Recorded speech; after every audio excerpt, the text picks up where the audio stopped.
Welcome to the Action Item Podcast. Meet your hosts, Trevor Hunter and Leo Lopez. What's going on, guys? This is the Action Item Podcast with Trevor Hunter and Leo Lopez. I'm Leo Lopez. He is. This is the video that we've been mentioning that we're going to make for a while. This is the questions that you guys have actually asked us on the website. We've got a selection of them here, and we're just going to go through them one by one, answer them to the best of our ability. And that sound good to you, Leo? That sounds good to me. Good deal. Jake is asking, how often should he be checking his business finances to make sure everything runs smoothly? Jake Morrison, very good. That's a good question. I think this probably comes on the tail or the heel of our finances episode about kind of auditing and maximizing. Yep. Do you want to start? I'm going to say a lot. I mean, I don't know that checking is the right word, but a consistently constant awareness of it. Do you agree with that? Like, do you know how much is in your checking accounts in your head? I don't, but I will tell you this. I will tell you that there should be a daily go check your account, or most online banking, services can provide you email notifications if a major deposit is made or a major withdrawal is made, or even your daily balance. And I know Chase does that. I know there's others that do that. I don't know if everybody does that, but first and foremost, I would say there should be a daily check. Now, are you doing a complete audit of all transactions every day? Absolutely not. But take a quick look. Maybe look at a few transactions. Make sure that there is not something out of the ordinary. I don't think you would spend more than 120 seconds doing this, but I do that 100%. Now, at minimum, I would say there should be a weekly report of some kind. And I don't know if you're doing your own. I don't know if Jake, you're doing your own finances or if you have a bookkeeper. But either way, you should be on a weekly basis doing kind of a review of here's my revenue, here's my what invoices, here's my expenses, and what categories they fall into. You should at least be looking at that on a weekly basis. I think that would be my take. Yeah, I think I may be a bit different than some because I'm a numbers guy. So I don't necessarily look at it often, but I know exactly what it is. Like I know what days what bill is coming out of each account, and basically I can glance at account balances at the end of the day, and I know if something's not right or not, if something's wrong or not. But I don't know that everybody does that. Like, if they spend $100 here and then $170 here and did $240 there, I don't know if they're logging those in their head throughout the day. That may not be the way everybody operates. So I would say I agree with you. It should be a very consistent. You should not be surprised ever by your finances. Absolutely. Yeah. Absolutely. That's you should check them however frequently so that they never surprise you. Absolutely. That's a good benchmark there. Yep, definitely. Agreed. Samantha says she loved our latest episode. Unfortunately, I don't know which episode that was. Probably not the book episode. And said... The famous book episode. Our book fail episode. It had 5 whole viewers. But she said, do you think businesses fail because they're slow to adopt new tech? Wow. I am excited to jump on this one. Do you want to take it? You want me to take it? Go ahead, because I'm going to have a surprising answer, I think. Okay, that's interesting. Well, look, I will tell you. Obviously, businesses fail for a variety of reasons. We talked about this in, I think, our inaugural episode. It's not just about technology. It's economics. It's positioning. There's a lot of factors. There's financing. But one thing I will say that the businesses that are slow to adopt new tech will fall behind. Because look, at the end of the day, unless you are you have the monopoly on a certain service, you are in competition. And so the slower you are to adopt new tech, there is a competitor who's already 10 steps ahead of you. And yes, you can potentially fail because you did not adopt to newer technology. So absolutely, you've got to kind of stick with what's happening in the world of technology and how this can benefit your business, and always keep in mind your competitors, of course. And, how can I stay at a level where I don't fall behind? Because it can be catastrophic in certain circumstances. Yeah, I agree. That's where Blockbuster, anyone, CD manufacturing, VHS manufacturers, exactly. Me being the tech guy, it's probably obvious that I would think that yes, but I don't think so. I think that's a crutch that a lot of businesses lean on, is that they didn't adopt new tech, so that's why they failed. But I think it's so much more than that. My answer is exactly what you said. To be fair, I agree with every single thing you said. It's so much more than just adopting new tech. But if you don't adopt the tech, you're going to fall behind. Like I said, you nailed my answer, but I assumed you thought my answer was going to be that yes. Well, and I got to tell you, man, I don't know. Kodak. Explain Kodak to me as kind of their failing versus, how is that not adopting technology? Because Kodak didn't fail. Right. No, I found this out recently.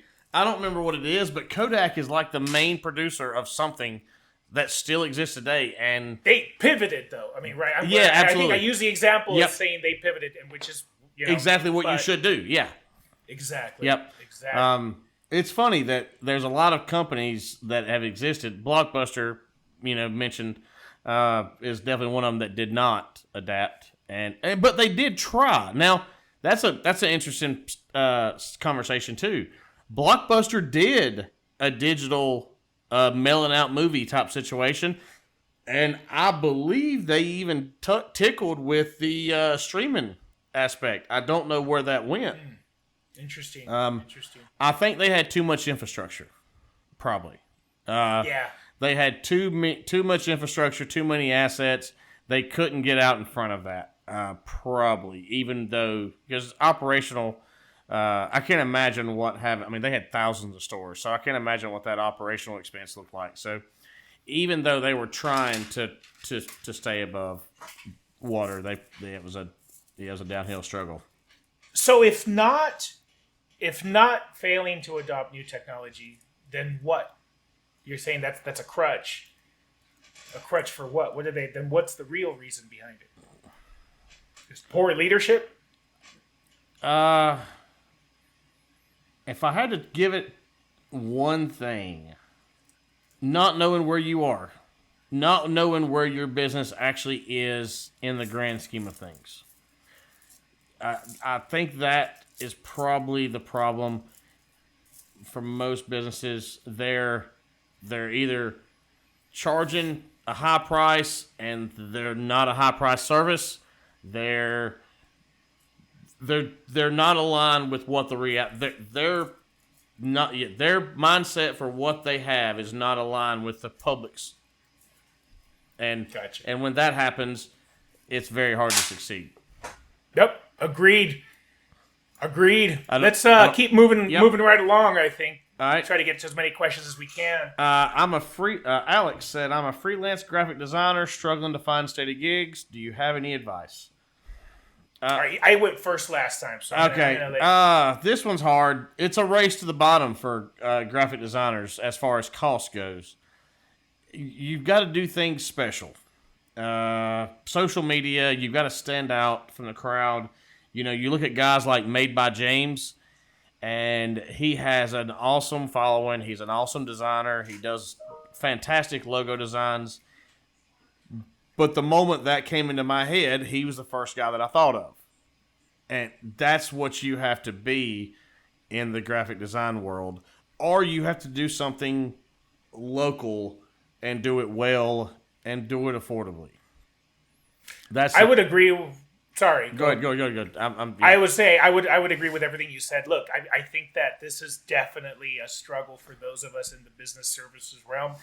I think the challenge with graphic design is that more and more we are seeing AI and Canva and all of these, this plethora of tools for creatives are taking over.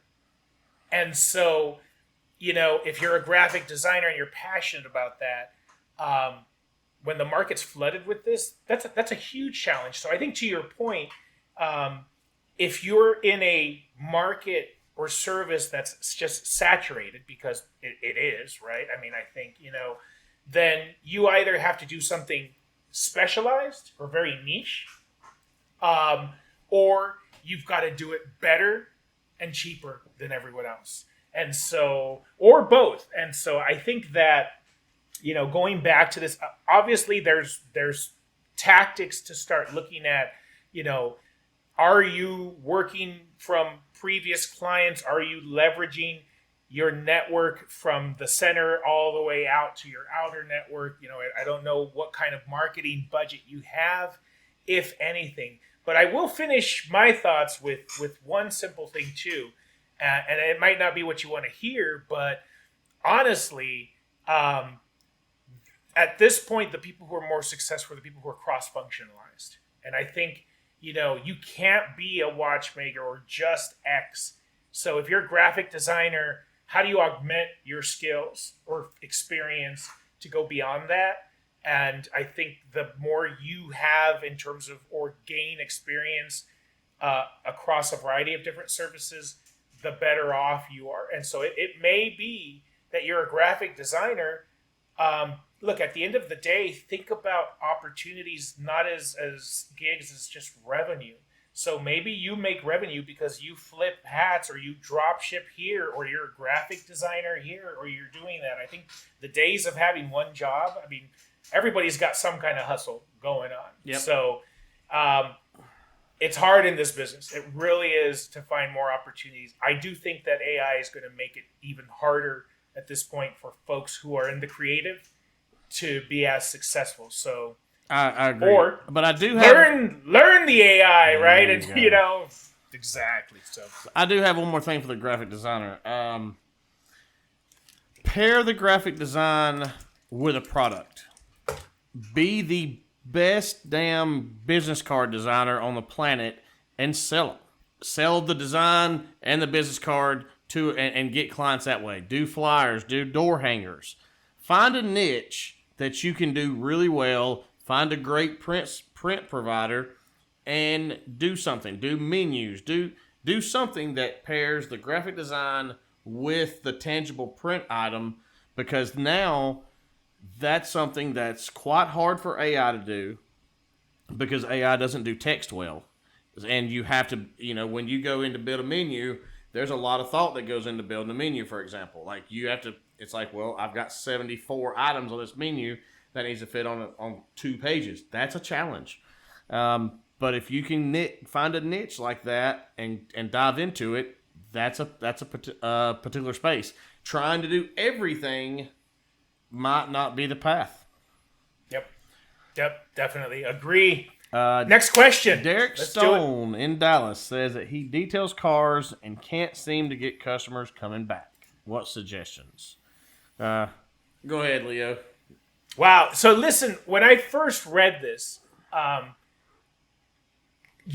customers not coming back, I don't want to offend, Derek, but there is definitely a level of dissatisfaction here. Probably so, yeah. That is probably driving this. And I don't know what that may be. I obviously don't have the full scope of how you deliver service, what the expectations are, but I think the first place to start is you got to understand the why. Maybe they're not happy with your service, or if they are, maybe it's finances. I mean, we're obviously, in a very, concerning economy right now on a variety of different levels. So, car detailing, of course, is a specialized service. I wouldn't say that this isn't necessary like renting groceries. So there is a little of aspect of kind of a luxury purchase, where people are using their disposable income. So now one thing I would highly suggest doing is, if you're focused on getting gigs or finding clients, there should also be a focus on maintaining repeat revenue.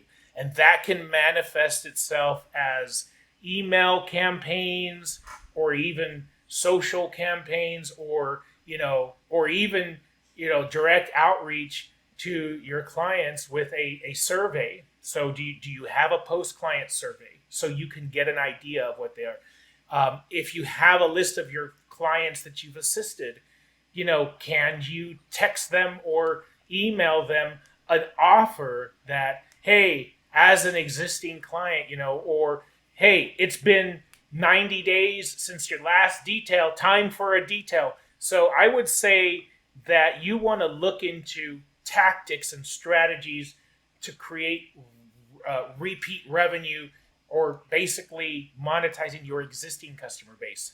And again, I think there's a lot of tools and knowledge out there, but grab HubSpot, which is completely free, put your list of clients in there, and then start looking up, tactics for repeat revenue, post customer survey ideas, things of that nature, because there's definitely something going wrong there. There should, even if it was one, there should have been somebody coming back.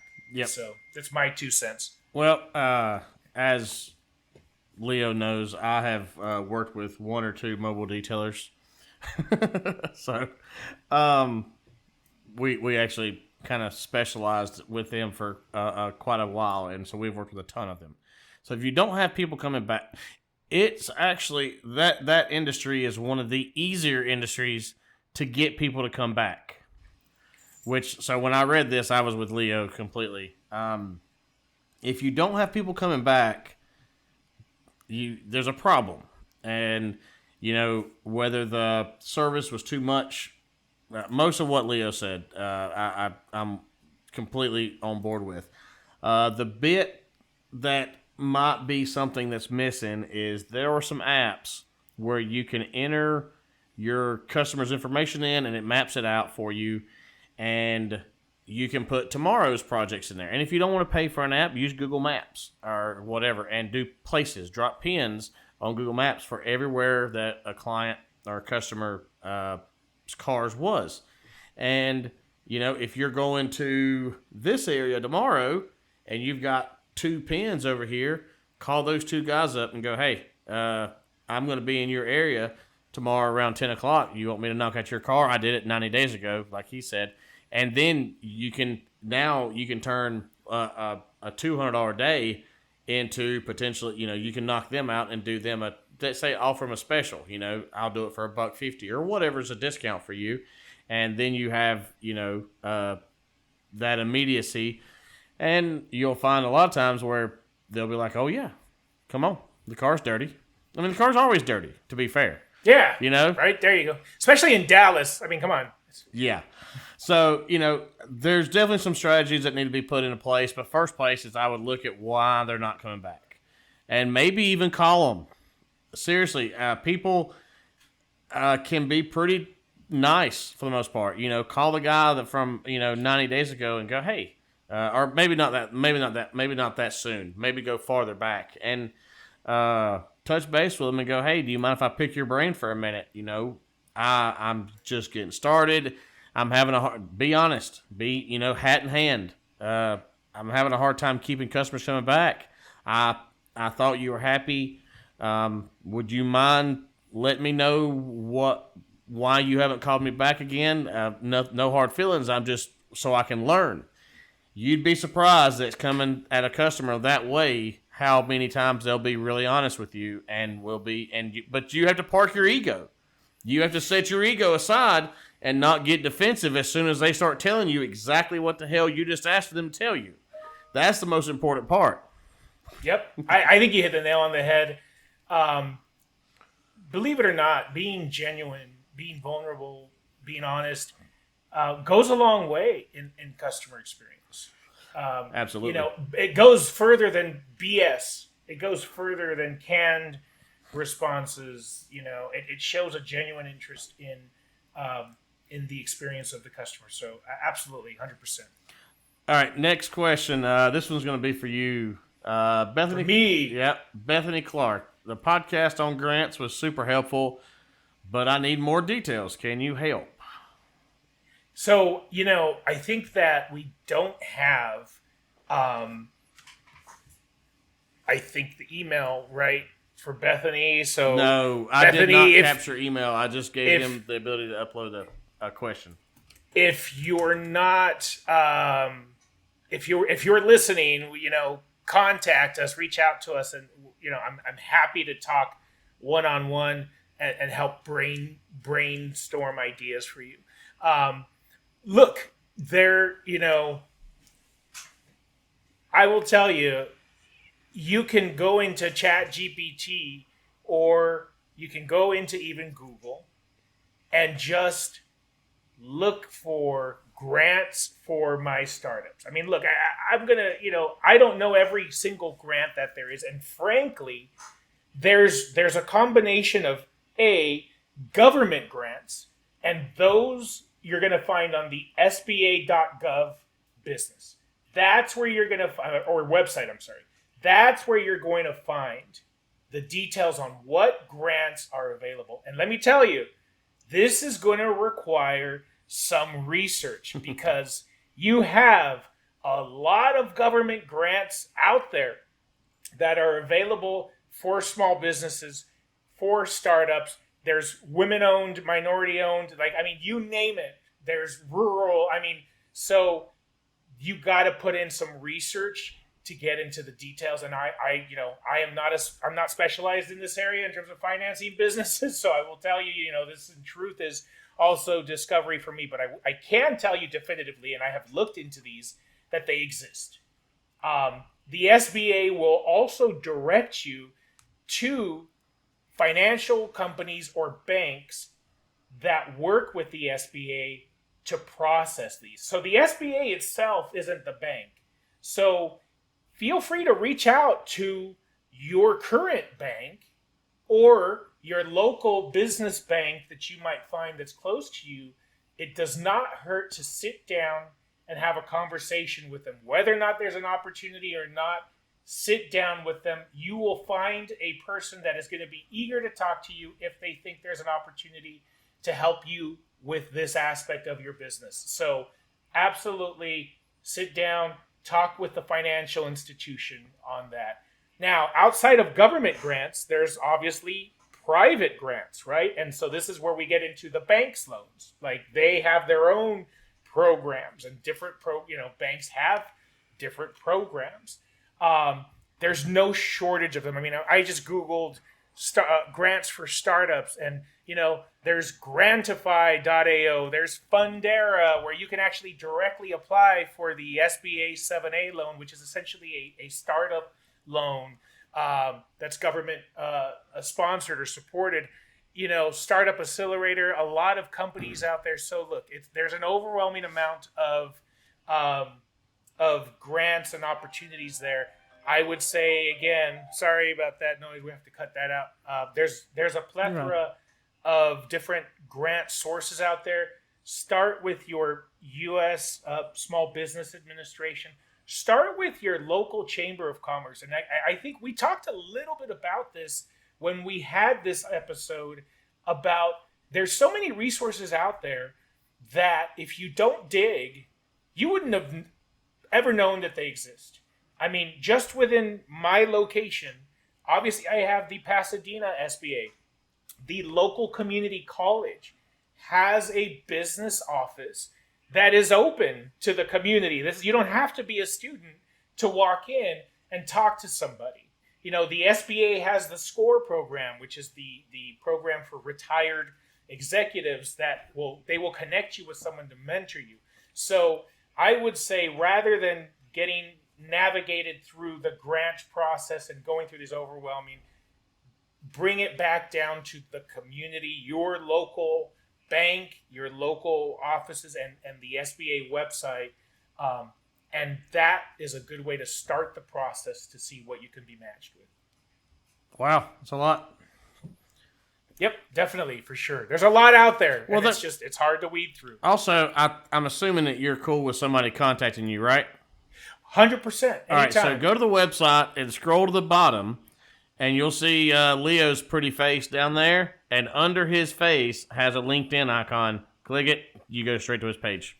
You should see my catfish profile pic on that, and yeah, definitely go ahead and contact me. I'm happy to dive in more, and I'd love to hear about what you're doing with your business idea. So you said something that has hit a nerve, not what you said, but with me lately on social media. I know I'm getting off topic for a second. I'm sorry. But coaches and mentors.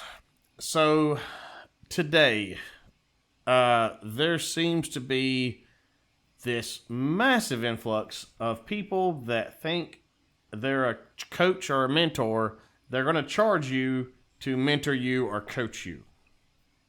And every single time, and I don't mean sometimes, I mean every single one that I've seen where I'm like, hey, curious if they're legit. Because if I'm on social media, I'm screwing off. I'm not being productive. So it's fine for me to go and screw off here. And I go and look at them, and I do the things that I know how to do. In 30 seconds, I realize that they're absolutely full of shit. Completely. They've never built anything. The only thing they've built is a website and a social media environment that proposes how successful they can be. But they haven't. And yet, some of these... So this came on my radar a few days ago, maybe a week or so ago. Somebody asked, who's paying $100,000 for coaching? And I thought to myself, nobody. Because let's be fair, if you can afford a $100,000 business coach, you don't need a business coach. Like, that's just that's the way that is. So I dug some digging, and I found the page that this lady was talking about, and the guy had a $100,000 package, a $50,000 package, and a $600 ebook, or a $600 course. And I read through the comments and was totally mind blown that nobody saw exactly what was happening there. Yep. All he's really trying to sell is the $600 course. Nobody's ever going to pay 50 or 100 grand, but those two price points make this look like it's more valuable. That's it. That's all that's happening. It's a shame. There's definitely a lot of bad actors out there purporting to be life coaches, business coaches, or kind of get rich quick. I will just make a quick note, though. If you go through the SBA, if you go through the chamber, they don't just let anybody sign up to be a mentor. There's a vetting process. Well, if I'm not mistaken, are those mentors going to charge you? Not through the SBA program. Right. The mentors exactly. that are the most valuable mentors and coaches that you can ever have are the old guys that have made a whole bunch of money, and they're not going to charge you anything. They're just going to help you because they're seeing a young up-and-comer, and they want to impart their wisdom on you. I had one. I had an old guy that retired from Florida and retired up here, and he showed me the ropes when I was like in my early 20s, told me all the legal shit that I needed to know. Yep. He never charged me a dime. Yep. That's what the value is. Sorry. Absolutely. I'm going to get off my soapbox. You bring up a good point. Be wary of the oracles and folks here. Now, again, I'm not saying that everybody who's a private consultant is that. I'm just saying, definitely be wary of what you're seeing, especially on social media. I don't think consulting and what I'm talking about is the same thing. Yeah. I agree. I'm talking about the people that prey on... I have a big problem with preying on people who are spending their rent check to try to get something next. Yeah. And when that's your goal, Yeah. So, okay, let's. I'll jump back on task here. Cool little segue. Yeah. That hit a nerve for me. All right, so Nicole Harding said, "How can a small player like me compete with the big businesses in my area?" I like that question.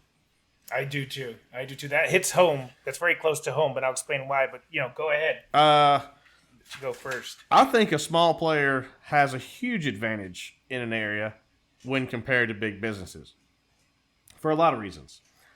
A big business is, ironically enough, a big business has processes and systems and everything that we tell you that you need, but they're typically fixated on those and they don't deviate much. So a small guy can get in there, make a customer very, very happy, do amazing work, and charge less overall because they don't have the overhead that the big business has. Now, can you, as a small business, charge the same as the big business? Probably not. But you shouldn't. The big business is paying for a $21,000 a month warehouse and all those other things that they have to factor into their billing. You don't. So as a small business, bring your price down to a point where you're massively competitive, deliver exceptional quality and service. And that's how you outshine the big businesses. And you do a lot of good marketing with a reputable company. Yep. Look, I think that it's interesting because you say that as a small business, you should charge more, or maybe you're not in a position to charge more than big business. And sometimes I think in some cases you might be able to get away with it if it's a very intimate and bespoke solution that you're offering. I don't know what business she's building. I don't either. But I'll give you my perspective, and we talked a little bit earlier about this, in the graphic design question, I think, is when you are up against a sea of whales, right? And you're that small fish in, the small fish in the big pond, sort of, so to speak, and you're surrounded by these large whale, providers or competition. First and foremost, I will always go back to specialization and niche, right? A lot of the big businesses are usually built for a wide array of customer types or service types. And so, you want to go as specific as you can. And it doesn't mean that you only do one aspect of your product or service. It can also be that you serve a specific community. Maybe you are the queen of your suburb. I mean, again, it's about specialization. It's about being able to differentiate yourself from your competitor, and definitely do your research on your bigger competition to see how they do things. And I'll give you some real life examples. A lot of big businesses in my industry have long-term contracts, they bill for this, they bill for that. So, you can differentiate yourself by saying, I don't have that. Like, you don't need to do this. Like, my solution is customized. My solution is more intimate. And I think, we've even talked about this ourselves. This is like, there's this McDonaldization happening so much now with disposable goods and kind of cookie cutter stuff, and everybody's trying to vie for attention. Any way you can find to differentiate yourself is the way that you're going to be able to pull business from those companies. I think my second point is also the agility of being a smaller business. Can be a huge. It can be it does put you at a certain disadvantage to be small, but your agility is your advantage, because I've worked for larger corporations, and I think to Trevor's point, if I want to change something, like, let's just say, hey, I want to extend our hours of operation from 9 to 6 to 9 to 7 to accommodate customers, I've got to go get the data, bring it together, go to my boss, my boss needs to go to his boss, and his boss needs to go to his or her boss, and it's a process. And a lot of these big And 6 weeks businesses- later, you actually Yeah. might get the yes, exactly. 6 weeks is when you act. Yeah, no, I mean, 6 weeks would be pretty agile for a big business, honestly, because I think, oh, well, that's not priority. We're going to put it in a queue. Oh, so, is that right? Yeah, right. I mean, it's going to go on a ticket. So if you've worked in big corporations, you understand this. I mean, it is part of the disadvantage. I mean, yes, it's important to have a little bit of this bureaucracy where there's oversight and procedures, but most of the time these businesses have a level of bureaucracy to get anything done. You don't have that. You can make the decision on the fly, and that is also another advantage of the smaller businesses, where you can outmaneuver the big business competitors in your agility to be able to change, to do things faster and better. But again, this is not an easy road, but those are the ways that you're going to be able to attract some market share. And again, for you, any amount of that market share is obviously going to be beneficial. Yep. To your point on the agility, the ability for I have it happen quite often where a small client will call me up and go, "Hey, I'm going to add this new service to what we're doing," and they woke up this morning or they saw yesterday something that made them decide to do that. By lunchtime, it's added to their website. By 2:00, it's on their Google business profile, and they're into their social media campaign for the next few days. And from 9 to 3:00, it was thought of, figured out, and executed. If you were a big company, yeah, exactly. It takes so long. Yeah. So, Yep. all right. The next question we've got, Jordan Saunders or Sanders. Do you guys do one-on-one or workshops? Really need more of what you're offering? That's what it's going to be for you there, Leo. For me, I think you don't actually do one-on-ones, man. Like I don't. I might do some eventually, but at this time, the rest of this year is pretty full up for me. pretty booked for you. Yeah. Look, I mean, reach out to me on the website. You can find me on LinkedIn. Reach out to connect. I love talking shop with folks. I love meeting new people and having genuine, fruitful business connections. So I'm always happy to help however I can, and to the best of my ability. So don't hesitate to reach out. A workshop. I don't want to. When I think of a workshop, I think of a large audience, which is essentially what we do right now. So I don't know if is that something different. Maybe there are workshops, and it doesn't have to be a massive audience, but there's definitely the workshops that are you bring in multiple participants in a Zoom or other technology to go over a topic and then have a more interactive question and answer. Okay. So the workshop's a little bit more interactive. And Okay. I'm not doing workshops right now. I am looking towards starting to do some workshops in the future, but right now, just really trying to focus a little bit more on content like this to get out to a much broader audience. But again, like I said, I do genuinely appreciate more one-on-one connections with people.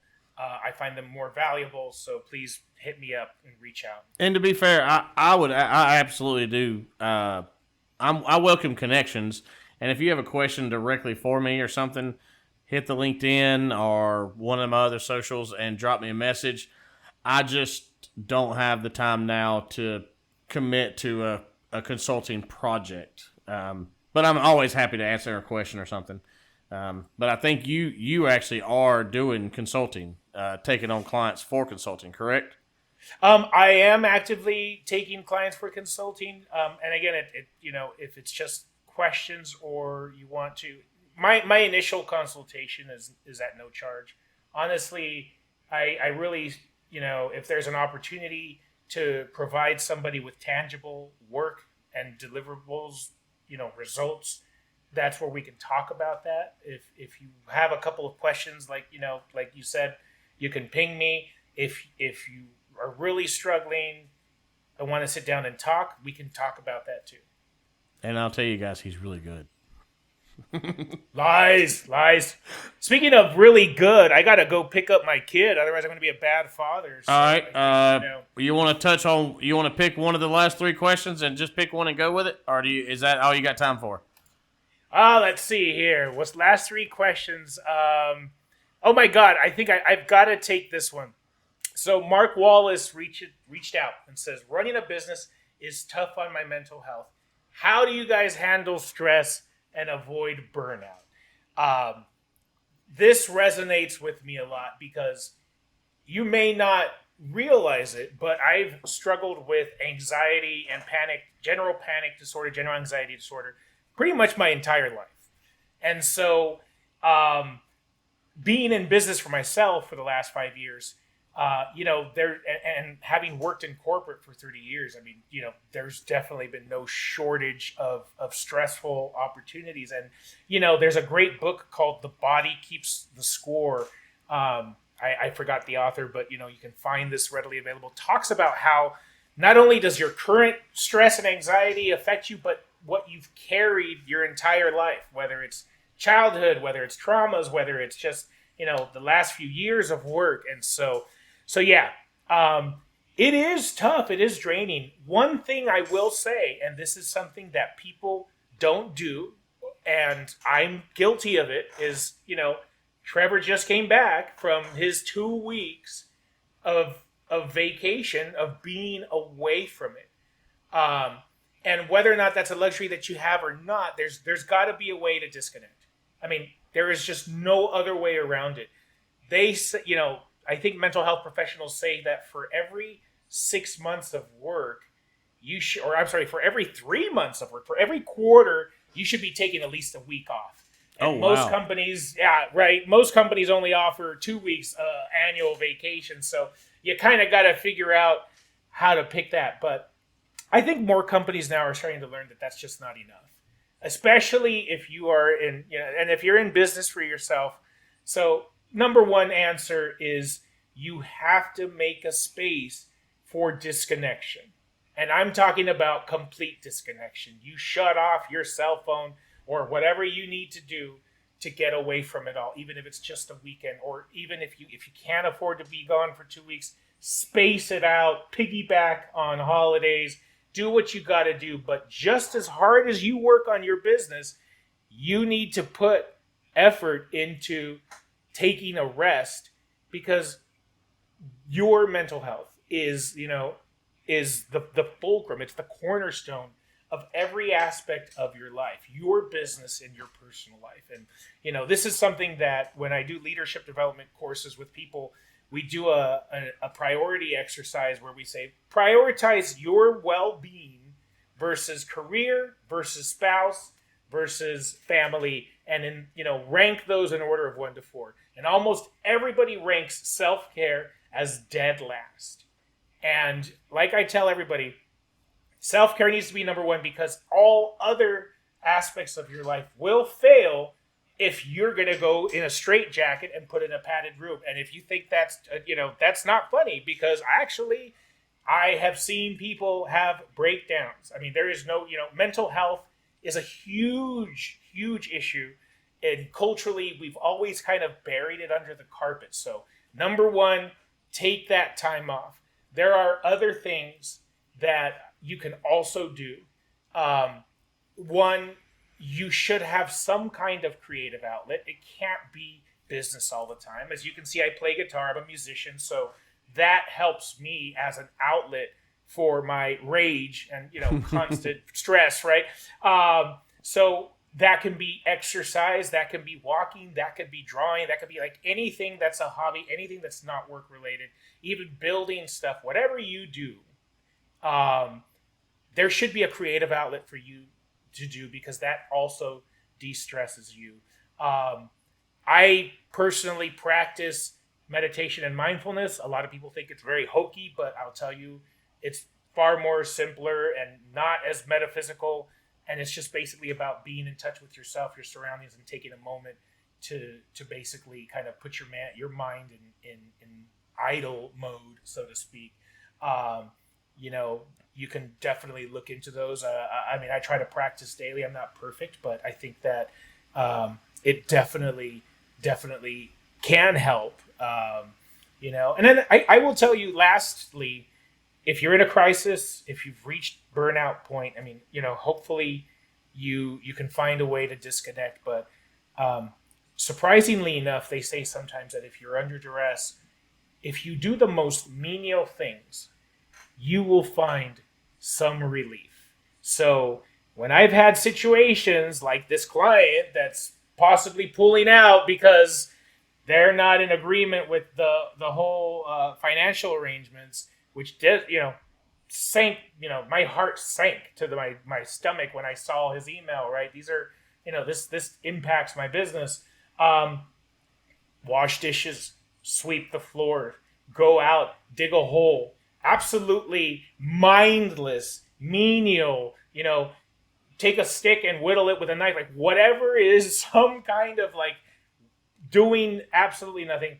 Believe it or not, chores, laundry, all that kind of stuff that's boring, absolutely boring, will help you process, will help you, will distract you, will take your mind. So, you know, this is a huge issue in corporate America. This is a huge issue for entrepreneurs.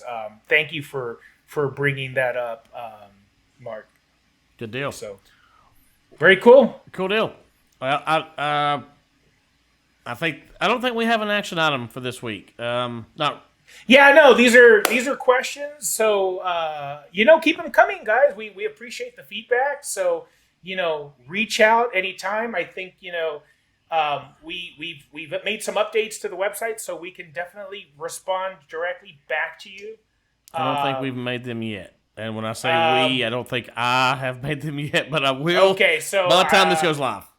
Gotcha. So definitely. So Trevor will make sure that is updated because again, we do love to hear from you. Get your feedback, questions, and you know, if you've got any, we've got a lot of ideas about what we want to share with you. But if you have a specific topic that you're not hearing about and are eager to hear about, let us know. Yep. And don't read it, but we'll leave them on a little bit of a cliffhanger. The next question, I think, needs to be our next episode.